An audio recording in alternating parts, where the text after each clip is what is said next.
Freedom is not just seeing the cage, it is releasing the conditioning that keeps you in it.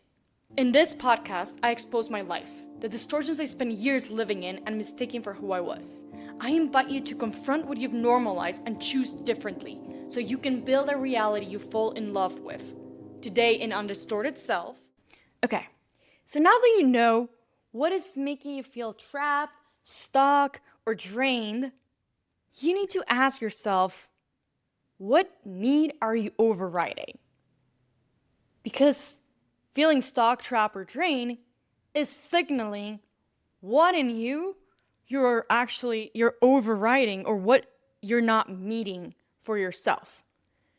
So an example for me is at work, it got to a point that I was really exhausted. Every single day, I was angry. I would get frustrated and angry. And the worst part is that at that moment, right, it was right before I started actually walking away from everything. But at that moment, I already knew a lot. And I was looking for how did I make my life more actually balanced? And how did I find a work that was a project that would work grow with me but wouldn't require so much out of me so I could dedicate to some more projects. Sadly, at the beginning, that project was killing me. I was working above 10 hours in that project. I was still sometimes in meetings at 10 p.m. It was not good. I would make decisions and I knew how things, like, I had a job. They assigned me a task. I knew how to execute. I knew the quality because I'm someone that creates high quality. So I came and I started moving and I had a team and I was leading that team and I was trying to move things to work that way. And I had high expectations because I deliver high quality products. And I was being questioned. I was not trusted. I was being overmanaged, micromanaged at the beginning, and it was exhausting. I knew exactly what I was doing, and I was getting myself familiar, because I'm really good at complex knowledge and figuring out how to translate that into simplified things, and it was driving me nuts. I spent angry every single day. And I knew it was not sustainable. It's not what I wanted. I was not going to keep living my life that way. And obviously I didn't have energy to anything else because I was fighting every single day. And so the needs I was overriding is, well, respect, because I was not really being respected. My creativity, my need for growth, my freedom to just lead my team to get to the outcome and just without someone not trusting me or believing that I could do it. And I then needed to ask, how did I let it happen? How did I got to that place? And for that specific example, well, that project, those people had a prior bad experience, so they were still not trusting. Not because of me, was because of their prior experience, which was not fair to me at all.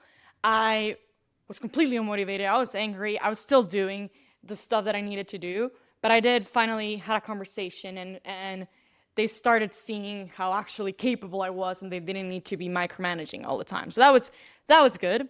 And then I knew that by this point, I knew that all those projects are going to take out as much as you give them from you. So if I decided to invest 10 hours, they'll gladly receive those 10 hours. But I was not getting paid enough for 10 hours and not at the level that I was performing. So I thought, okay, no, I will not be just working endlessly on this project. There's a lot of things that I actually want to do with my time. So I need to respect my time. So I started putting reminders in my computer, just in a timer. So when it hit 5, max 6 p.m., I turned off the work computer and I was not opening until 9 on the dot the next day. And that was it. I knew how to be very, very efficient in my hours, and I was no way giving one extra time for it. So I started being super strict with me. So I didn't keep overriding and letting that experience, because the days were still very heavy, were exhausting. There was times that were better, but then it got very exhausting again. And I was able to actually to do this. I started being more rigid with my time, and then I started waking up earlier and using my mornings and being my sacred space, because I had not been paying attention more too much to my creativity and to all that side of me, and I wanted to give more time to it because I had letting it be consumed by all this projects and normal work, that I was not doing anything for my creative endeavors, and I've always been creative. So I started creating a block of 2 hours in the morning, protecting it. No technology, no nothing. Just me. I would play some music, wake up nicely and slowly, meditate.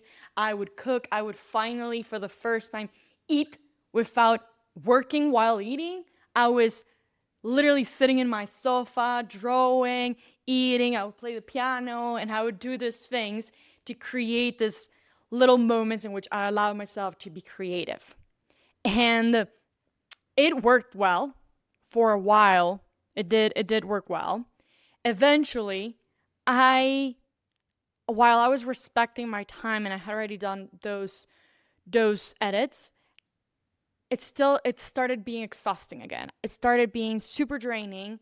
It was a fight every single day, every single meeting, a lot of my decisions, and I was delivering really high quality and questions and everything, and I had built my team up, and somebody would say, oh, change this, without any real reason, because I'll accept that there's a real logical reason, but there was not. It was just because someone higher up said it, so they would override it, and sometimes I would find out way later, and it kept getting me angry, because one, my work, there was a reason why the decisions were made exactly the way they were, all of that, and in this places of hierarchy, your work was, it doesn't matter how much you put it doesn't matter your reasoning. If someone higher up says otherwise, it's corrupt.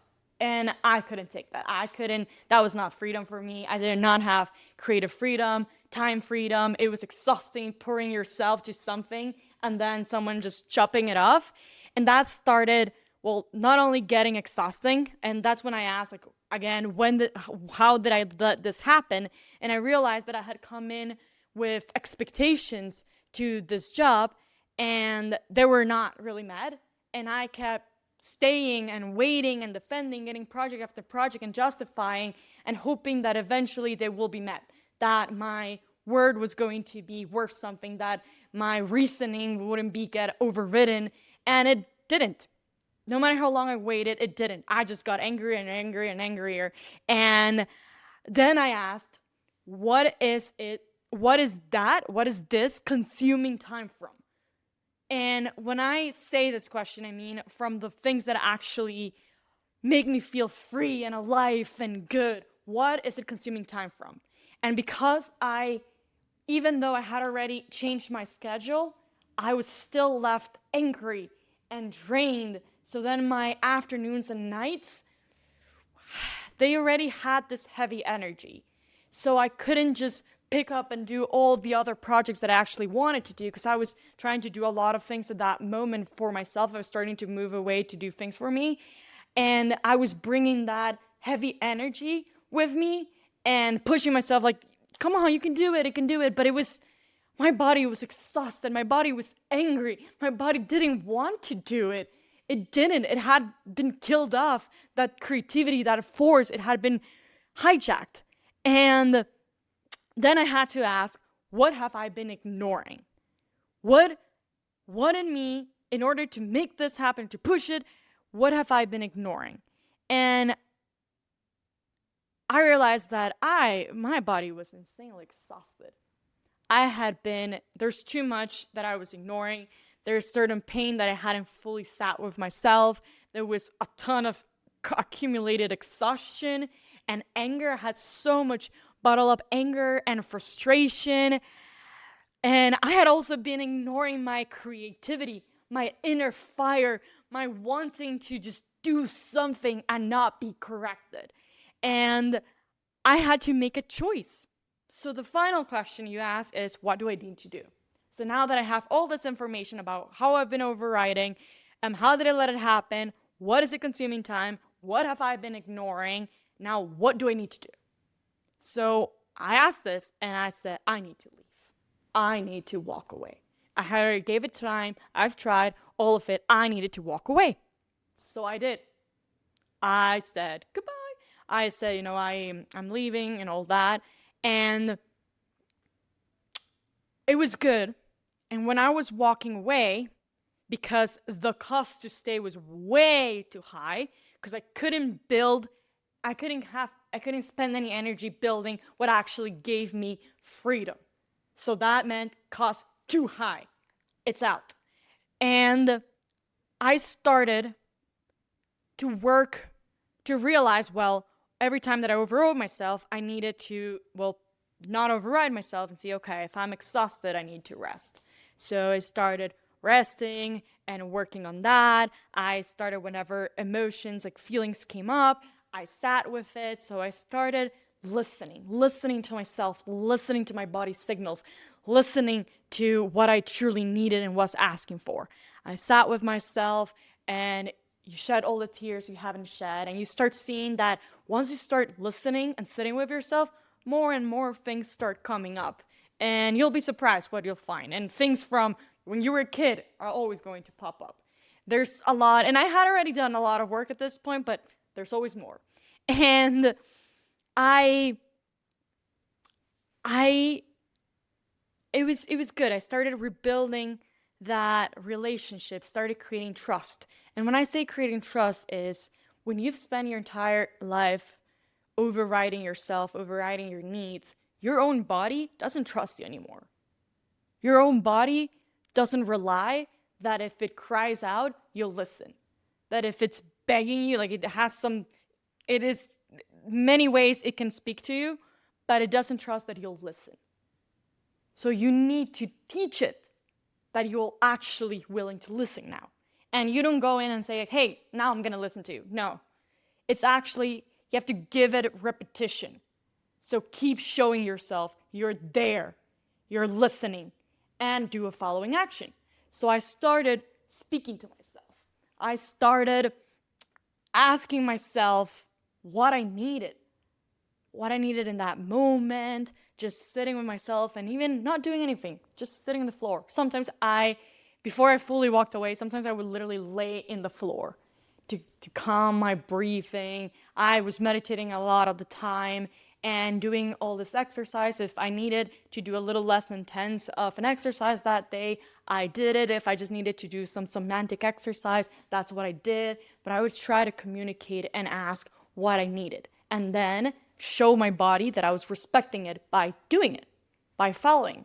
And I would also question, okay, what am I feeling to eat for? And instead of being what is more efficient or what is easier, what it's supposed to be or what I'm supposed to do, I would ask myself. I wouldn't go with any supposed nothing, with any outcome in mind and expectation, no. Just with what my body was asking for. No judgment. And if I needed to sleep 14 hours in a weekend, which I actually did that, I slept 14 hours when I was walking away from everything, and it was incredible. I really needed it, and no judging. I started journaling. Well, I had already been journaling, but journaling more and keeping all these practices and becoming more familiar with yourself. I started actually going to dinners on my own as well, which was nice, and trying dinners, breakfast, and everything. And because when I said that I was leaving my job, I stayed for 1 more month. Well, both jobs I actually stayed 1 more month, but I was basically out, so it was different relationship. Anyways, I would take myself to eat, and maybe I would write. I wouldn't be so in the hustle mode or nothing like that. I was actually just enjoying my company, walking in the rain if I wanted to. It was very nice. So one thing that was hard is I thought that the moment when I was finally out of everything, because again, when I resigned from everything, it takes a while to actually leave. I thought, woo, freedom is after. I'm gonna be fully free after I'm out, after I'm done with the move, because I left actually New York, as I'm gonna be free. Oh my, I wasn't. I was not free. I had already been rebuilding for months my relationship, like actively rebuilding it. And I thought I was gonna be free, and I really wasn't. I kept finding myself with more like seeing more sides to the cell, and suddenly sitting with myself and more like, uh-oh, more conditioning that I hadn't been aware. So that clarity started showing up in different layers at different moments, and it would actually show up. I would get to see better. The more that I saw and I felt comfortable and I addressed it, I could see the next layer. And then I addressed that, I metabolized it, and next layer, and so on and so forth. So it's a process. You cannot expect your nervous system, like after you walk away from the things that are harming you and are not really free and they're keeping you stuck. You cannot expect, oh, now it's gonna boom. No, your nervous system is gonna require time. Your entire body is going to require a lot of time to trust you again, and not only to trust you, but to also release everything of the many times you've been overriding it. I got so used, and I loved it, because I would speak to myself every morning, every single night. I would tell myself that it was safe, because I didn't even know that I hadn't felt safe enough times in my life, and I had never told myself that I was safe with me. So I started doing that and reminding myself, and every time, even the moments that I was crying or intense crying or like panic response and stuff, I would tell myself, like, to allow myself to go through the wave of emotions, but would always tell, I'm here. I'm here and you're safe. And all of this helped my body trust myself. And it's a practice that requires, like I said, a lot of repetition. And you need to observe the rules, the conditioning that is keeping you stuck. So when I say rules, there's in my life, I lived by this rule that I didn't know, that if I gave more, eventually I would be met. So I'd keep giving, and hoping to be met. And for some reason, it's a rule that I had, and I fought. And also another rule was, if they love me, they'll do what's right. Or they'll take care of me. No, I was connecting love to many things that were not right. So those are the kinds of rules that you need to start rewriting. And the other thing is the identity. You need to see who you think you are and what of your identity is actually trapping you. So one of the things way back, I was known as to be very fun. I was very social, and I would party a lot, and I loved it, but I'm glad I removed it from my identity, because I still love dancing and going out sometimes, but I don't want to be expected as if I'm the fun one and I'm going to go out and going to be the life of the party. Like, too many times in my life, I created this parties and these moments and thrill and welcoming everyone, and I loved it, but it took a lot out of me, and I stopped doing that, and just stopped creating this party feel and fun feel for people, because it was me taking on a burden that I shouldn't have taken, that I was doing it for me so I could feel free, but it was actually consuming so much of me. And I know some people would hang out with me because it was fun to hang out with me, not for what I created, not really for who I was. So those are the kinds of things that can keep you trapped. So you need to understand who you think you are, and seeing what of who you think you are, what are those labels that you're attaching yourself so much to that they are actually chains. So all of that is going to require a lot of time, and you're going to be slowly seeing. You got to be patient with yourself. The more you see, be patient. And when you're getting to rebuild this relationship, you need to sustain it. This is what I said before. It's a relationship with yourself, and you need to work through it forever. Make yourself continue trusting you, keeping it up, have conversations with you, love yourself, listen. And so when you build, things, they're actually things that meet you, that make you feel good with yourself. So I'm going to end this with a question. What needs have you been overriding, and how will you stop?